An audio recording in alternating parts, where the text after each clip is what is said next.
Excellent. All right. Thank you, everyone, for joining us this afternoon. My name is Whitney Ejim. I'm one of the biotech analysts here at Canaccord, and it's my pleasure to be joined by Ocugen this afternoon and the chairman, CEO, co-founder, Shankar Musunuri.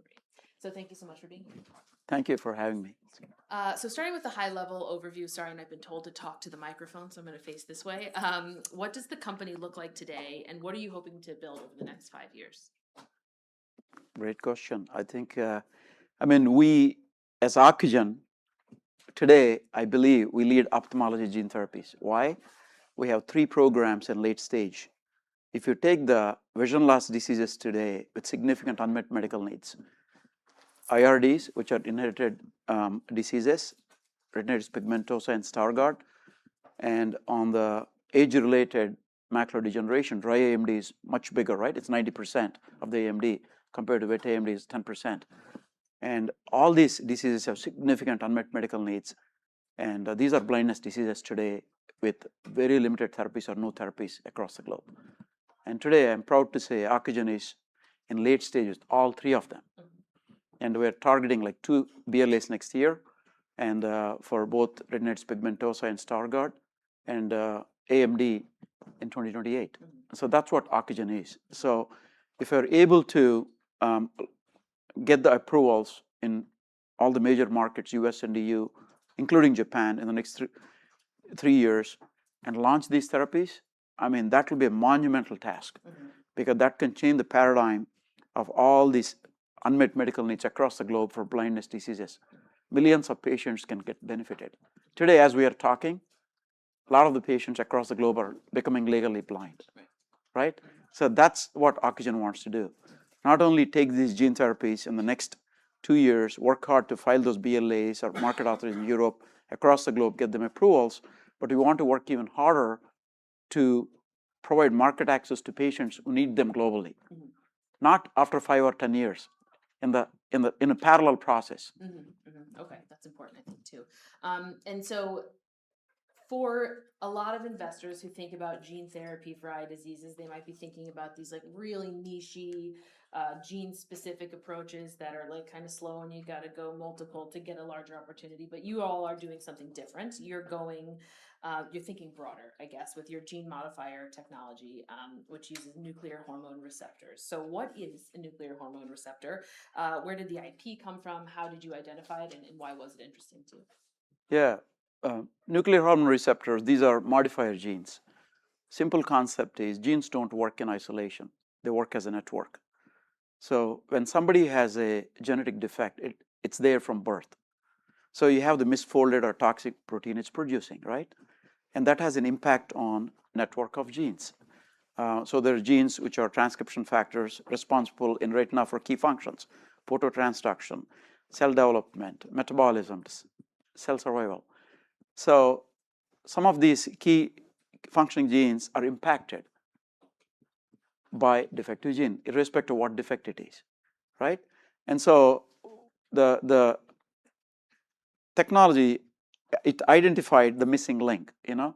For something like retinitis pigmentosa, mostly a disease that impacts phototransduction pathways, there is a modifier gene NR2E3 that's invented by Dr. Nina Hyder at Harvard, and she invented these modifier genes. Why? She was a genetics person. She worked on human genome before. She spent about 20 years inventing these genes, and the invention was, you take RP, you take multiple mutations. Every time there is a mutation, she's tracking it back. Oh, these transcription factors are, getting impacted. They provide key functions. And then, oh, NR2E3 is a link. How about you upregulate NR2E3? Everything comes to sync, cellular homeostasis. And then she also worked on RORA, which is another modifier gene, because when you take diseases such as Stargardt or AMD, one is inherited, another one is age-related, but they both have same complex pathways for progression of the disease, right? Oxidative stress, lipid metabolism, inflammation, complement system. And this other gene regulates all those pathways. It also creates a healthy environment for retinal cells, including RPE, to survive, which is very important in the case of this. RPA has to be protected. And so So the technology came from Harvard, from Dr. Nina Hyder's lab. She did the original work, and then, of course, Ocugen took it, and they exponentially grew that technology platform. And today, not only the IP covers the ability of our modifier genes in ophthalmology space, we also cover neurospace. That's the future. Got it. Okay, very helpful. So I'm going a little bit out of order here, and we're going to start with OCU410 in Stargardt disease. And so I guess, can you review the product here? You briefly alluded to kind of the transgene, but talk about the vector, the transgene, and how it's administered. Yeah. So in Stargardt and GA, geographic atrophy, which is a late stage of dry age-related macular degeneration, in both the cases, of course, you have the macula, central vision issues, you have lesion. There are complex pathways. And so if you take current therapies, there are 2 products approved for GA in US, they target complement system, right? And many companies worked on that. So if you take that pathway, that's a final frontier, you can call it. It's the last pathway, but the origination is caused by oxidative stress and drusen formation, which is lipid metabolism. Then you got inflammation. So a lot of these are important too, very important. So this RORA regulates all these pathways, and we have data in one of those Nature publications. We demonstrated that, and so not only it regulates all those pathways, it also has ability to reset cellular homeostasis and create a healthy environment for these cells to survive. There are certain cells in our human system, right? You take our retinal cells, or you take like a neural, and some of them, and even cardiac, some of the key things we are looking at. And these are all non-dividing cells. And if you take these non-dividing, that's why as we age, we have issues, right? Everybody has these age-related diseases. But if there is anything we can trigger to reset them at the cellular level, that'll be phenomenal, right? So that's what the genes do. Your anti kind of aging kind of a trigger, reset the cellular homeostasis, and then you are creating a healthy environment for these cells to survive. So that means at least you should not go down where you are. That's a concept, right? In some patients, if you're able to stop the progression, that's great. If you're able to reverse it, that's even phenomenal. And we're seeing that with both the genes. NR2E3, some of the patients are improving further and further. Not only what they have, some people who got loss of peripheral vision, they're getting it back. Some people who have central vision issues, RP, they're getting it back. RP patients are getting central vision back. They're seeing much clearer now. So I think in all these cases, it's reversing it too. So that's a difference. I mean, any modality you take for GA, even for Stargardt, oral therapies, yeah, they may hit on that one pathway, oxidative stress.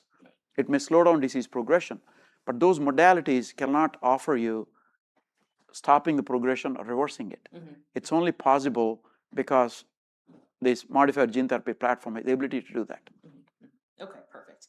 And just to dive into Stargardt a little bit more, and I talk about Stargardt first, we tend to focus on that one because there's a direct comp here. There's another company, different mechanism, a different route of administration, but targeting Stargardt they filed, it's like a $6 billion company. So I think sometimes I bring up Stargardt and you're a gene therapy company, so people will say, well, what niche of Stargardt are they going after? What's like the small subset of patients they're going after? And can you talk about that? Are there specific subsets or kind of aspects of the disease or patients you're enrolling, or is this also a broad Stargardt? I mean, Stargardt is a very complex disease.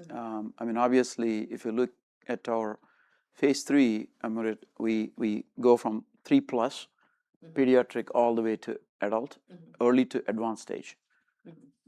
Within that segment, of course, if you look at the oral therapy, you're talking about, the lesion size too. They went on a very low lesion size, 7 and below.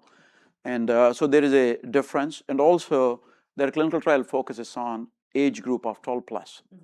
So there must be a reason for that, right? And so, obviously, agencies look at all these safety issues when you go to pediatric population. So they restrict up to a certain age group. And we were asked to actually go down to 3+ to cover the population. We also have a rare pediatric designation with our Stargardt. So the Stargardt, we have a combined, the study it's a US study, but it got endorsed by EMA. They like the design.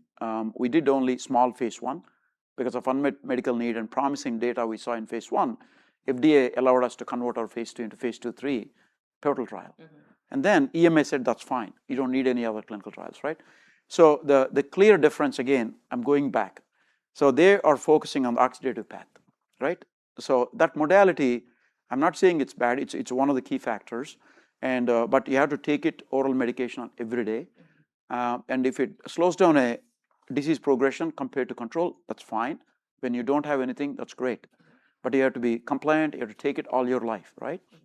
And whereas we come back and show after our therapy, because our modifier genes, based on all the Nature publications, all the data we're getting from all these programs over the years, and if we're able to not only slow down, in some patients it's stopping it, some patients it's reversing it, and it's one and done. That's it. You take one injection, back of the eye, you're done. So that's a huge difference. And also, depending on the effect, the efficacy and safety are very important. When you launch any, let the data dictate. If the data comes out, all the things I'm talking about, and this is going to be a paradigm shift, it could create a gold standard of care where anybody else with other modalities will have a tough time crossing that. Right? I mean, so that's a differentiation. For sure. Okay, perfect. So phase 2/3 running, as you said, pivotal study with a masked interim coming up that could kind of help de-risk the ultimate outcome. And remind us, when are we expecting top-line data from the final study? Yeah, the phase 2/3, we're anticipating second quarter of next year, the top-line results, and right after that, within a few months, we'll do the BLA filing and market authorization in parallel. Okay. That's the plan. So that means if everything goes according to the plan, sometime in 28, you should get approval and launch. Yep, perfect. Okay, and then same gene, but moving over to geographic atrophy. Briefly, I guess, can you talk about the differences between 410ST, the Stargardt program, and 410 for GA? Are there meaningful differences between the constructs, or is it a nomenclature thing? I mean, the construct is the same. I mean, obviously, Stargardt is a rare disease. It has its own path. The VGs, I think, the amount of gene therapy, the RORA we use, the concentration is different. It's a different dose. Stargardt has a different dose than GA, and so that's the difference. I mean, obviously, they have their own regulatory path. One is a broad disease. The good thing is, probably we're the first company to get regenerative medicine advanced therapy for AMD. It's a huge disease. And based on the promising data from phase 2 and unmet medical need, before FDA gave a green signal for us to go into phase 3, same week, they gave us RMAT designation, which will be very beneficial. Why? Because typically the PDUFA dates for any big therapies which are not orphan is 10 months. In reality, they take longer than 10 months because they're regular products, right? Not orphan significant. So in this case, having that RMAT is almost like a inclusive of, fast track and breakthrough encompassing for gene therapies, and it will allow us to get a accelerated approval when you do the filing in 6 months, which is very important, right? Yep. And also, there are a lot of other things, benefits you get post marketing commitments to channeling with FDA during the phase 3 clinical trial. Anytime you want to have meetings, because of unmet medical need, RMAT, they jump on calls with you. So they're supposed to collaborate with you to take this therapy to the market because of unmet medical need and the promise. So I think those are all the elements we have in GA. And so we are trying to embark on a phase 3 about to get started this quarter. It's a single trial with we already got green light from FDA. We're working with the EMA, and hopefully in the next few weeks to months we'll be able to align. So it will be a single global trial. Okay, perfect. We will be looking for updates on that. And last but not least, as far as the product discussions go, is OCU400, which we could start with as well, because that's the nearest term pivotal readout coming in the first quarter of next year. So for 400 and RP, what's different about the transgene here? You mentioned NR2E3. So why does that make more sense in RP versus ROR for the other two? Yeah. So NR2E3 works mostly on the transduction pathways. And also, when you take RP, you start with, rods, And so I think we're regulating those transduction path, photos transduction is important for RP patients because they lose the peripheral vision, night vision first, and the central vision. Whereas GA and Stargardt, it's almost like a macula. You got central vision issues. So I think RORA is better regulating those pathways. So that's how we differentiated it. And so we have good evidence in those Nature publications. They're very methodically done. Then we went to the clinic. Yep. Okay. And on the clinic, can you talk about the key takeaways from the phase 1/2 study? And I guess what is new or different in the phase 3 design versus the phase 1/2? And well, I'll stop there. I'll Yeah. later. So the phase 1/2 study obviously is still a control study, but the contralateral eye is the control. We had 18 patients with multiple mutations, and the rhodopsin is one of the big ones because typically most of the rhodopsin mutations are autosomal dominant. That means if you try to give a traditional gene therapy, you can get a gain of function, which is actually a gain of dysfunction, right? Because the defective gene is so powerful, they can turn the functioning gene signal into more negative, right? So that's why a lot of traditional companies didn't attempt, because that could be safety impact. I mean, if you take entire RP, rhodopsin is the biggest of all the mutations, 10 to 12% of RP population. So we took that tough population in phase 1/2. We showed very promising results, right? And so if you take, we also use the similar, I can't say it's same, mobility test. It's a functional test because these patients lose peripheral vision, night vision. So if they can walk through a maze with obstacles, that's the first product got approved using the same endpoint. With agencies, if you use the endpoints where they gave approvals, you have a low barrier to pass, right? So at least you're aligned. You're not trying to get a new endpoint and prove it's clinically meaningful and all that. So that's good. So we took that, and when we looked at the phase 1/2, obviously sometimes you got because it's a safety study, you got a very high risk population too, and some of them are on the almost like a ceiling effect, you can call it, on that mobility test. That means you're already, we stopped at, let's say, at 1 lux level. You're already at 1 lux level. You may be improving as a patient. You can come back and say, oh, I can see something in the peripheral, but I can't test you on the primary endpoint, right?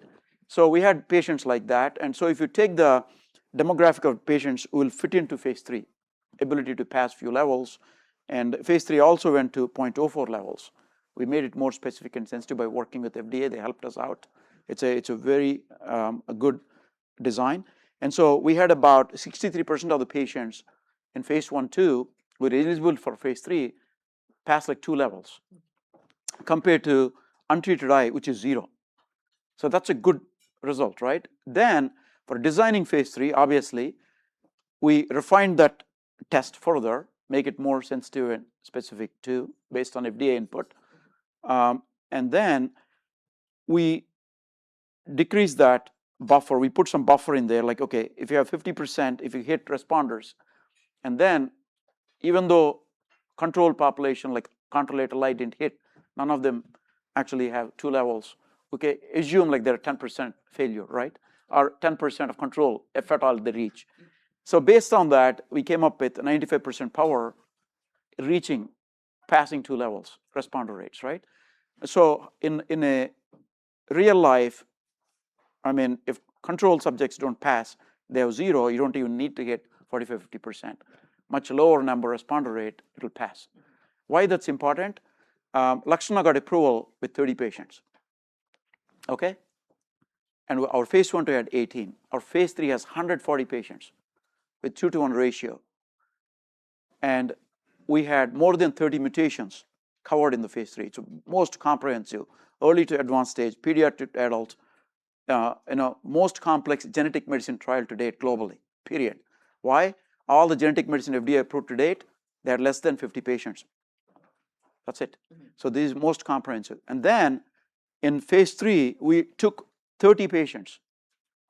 Lakshana got approval with 30 patients, actual patients. We validated the course. It's very robust. The variability in the course is almost 0. That means if a patient walks on certain level multiple times, changes everything, it will only fit on that level. So I think it's very robust. So that's what we are using in phase 3. So, I mean, those are all good elements of our clinical trial, which is validated course and also refined course by closely working with FDA and data supported by phase 1-2 going into phase 3. We built some buffer into that. We took all those precautions. In addition, we'll continue to monitor low luminance visual acuity as a secondary. And there are some PGIs score like patient quality, all those things we're collecting. LLVA is very important because this mobility test is very complex. Tomorrow, when you get the product approved, or even the current phase 1-2 patients, we track them for 3 years. We're going to have 4 years data next year before we do the BLA filing. It's very difficult to do mobility test because it's very complex. And so, but on an annual basis, when they go to doctor's office, low luminance visual acuity LLVA is easier test. It's more accurate and more sensitive for these patients because most of these patients with these IRDs, even for dry AMD, the low light visual acuity is a first target. Definitely BCA will have impact in the longer term, but LLVA is a good measure for all these patients. So it's easier to measure in doctor's office. So that's a long-term measure. In fact, in RP we showed, most of these patients are about 2-line improvement in the treated eyes using LLVA consistently, 3 years, which is good. We also showed durability. And another thing, with all our therapies, they're subretinal, right? It's a small vitrectomy. They're going directly into the retina because you want to express the gene where the effect is needed. In RP as well as Stargardt and GA. Stargardt and GA, you can have multiple blebs, so you get a more surface area for gene expression, so you get the impact.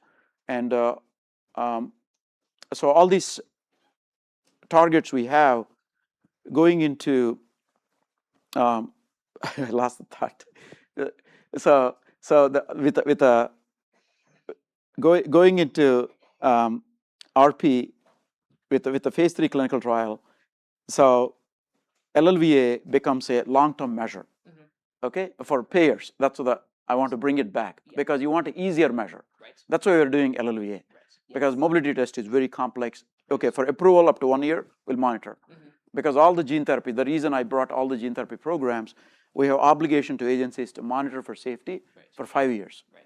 Okay, after 1 year is for approval, but even phase 1-2 will continue to monitor. So we also treated more than 325 patients across all the clinical trials, including expanded access program for RP, but more than 50 patients in EAP. So a lot of data coming up, almost like more than 200 patients treated for RP. So we don't have any SAEs, serious adverse events related to our gene therapy in all these populations. So we have good safety database. Right, strong safety database. Okay, that's super helpful. So phase 3 data coming in the first quarter, as I said. Talk to us about the BLA filing. I think you're on track to start that actually ahead of the data. Is that still the case? Yeah. So good point. A lot of gene therapy companies, I think CMC is very complex. So we are ahead of the curve. Most of all our phase 3 clinical trials, we did whatever is needed, not taking a lot of favors. We introduced 2 commercial scale lots for both RP and Stargardt in our phase 3. And then we have successfully completed our PPQs, validation runs needed for BLA submission for RP. And that same material, the supplies can be used for commercial. We already have launched supplies for RP. So we're in a good shape. So our non-clinical and CMC sections are ready to go, the modules. So obviously under RMAT, we have eligibility to file rolling submission. Obviously we have to work with FDA, their timing, their clock and the resources. So we agreed, FDA suggested when the top line comes in, talk to us at the pre-BLA meeting. At that time, maybe we'll allow you if the sections are ready. And so that will still give them about several weeks head start before we drop the clinical module. Gotcha. So I think that's where we left off. Yes, under RMAT, you're eligible, but you still have to work with the agency. Gotcha. Okay. Okay, so the target is first quarter top line. And within months after that, we'll file the BLA completion. But the rolling BLA submission doesn't have any impact on completing BLA filing, approval clock. Approval clock starts with final BLA module, that's clinical, 6 months from there. So if you do it in second quarter, fourth quarter is potential approval. Right. Okay, got it. And in the last 15 seconds, you recently converted $130 million convertible note financing, extended the runway into 2028. We've kind of talked a little bit about that, but just quickly review what are the key milestones that capital gets you through, and how should investors think about spend, particularly as you start the 410 phase 3? Yep. The good thing is the spend won't increase that much next year because we got 2 phase 3s this year. We completed recruitment, and those things next year they're completing them, right? So their spend is going to come down, and the GA is going to take over. So mostly our financials are going to stay the same. The 130 should get us into 2028, and obviously we announced another regional partnership. On the BD side, we're very active. I mean, US we want to be very opportunistic. Because there's a lot of value in US for our gene therapies. We'll work with payers.